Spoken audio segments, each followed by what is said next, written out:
Nah 10 boh canggu ikut lomba panjat pinang pada 17 Agustus.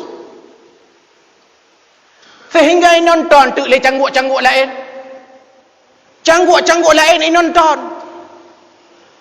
10 draw cangguk nyan, 10 boh cangguk nyan, belajar dia mendaki terus dia berusaha untuk panjat pinang. Ikut le penonton alah hai cangguk, tanya cangguk pandai dia tak pinung. Ikut le penonton, hai penonton cangguk jin. Tanya cangguk pandai mungkin je tak pinung, katron kedeh malai tu hai katron. Watai dengar cercaan cemohan di cangguk-cangguk nyan taboh trun le malai. Lamatinya hai tanya cangguk pandai mungkin tak pinung.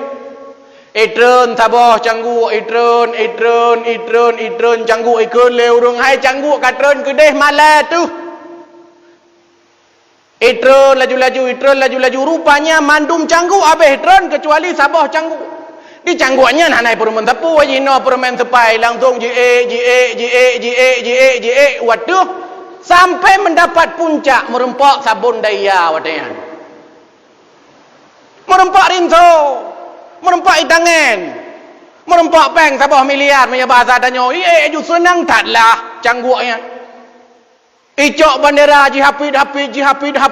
Sedangkan penonton buno yang mencerca cangguhan mungkin je pinung. Tahu mulai teha babah yang nak ibabah ru bak masanya.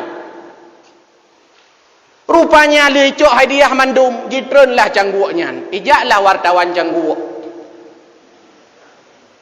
Hai kebetulannya memang terjadi dalam kalangan cangguk. Jadi mandum cangguk. Ditanya oleh wartawan, apa motivasi anda sehingga anda bisa naik ke naik panjat pinang? Cangguknya. Hanai jauh tapu. Ira no thona nilai tanya oleh wartawan. Mai patinggai drone. Empan aja tikula wai.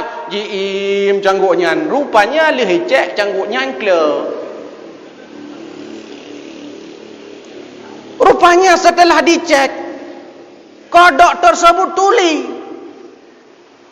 Bayangkan kalau seandainya cangguknya hanakle kai tren cit pasti lagi cangguk si kurung boh cangguk yang lain. Cuman karena cangguknya kle fikir watai surat le urung kae laju. Padahal hai katron kedeh malai katanya bangsa cangguk han mungkin je tai pinung. Tapi lah mati cangguk kle nyan tengah hibi semangat le penonton kae laju. Sehingga menanglah cangguknya. Apa pelajarannya? Kadang-kadang kita mesti tuli dengan penilaian orang. Kita mesti tuli dengan penilaian orang terhadap apa yang kita kerjakan. Karena orang kadang salah paham dengan apa yang kita kerjakan.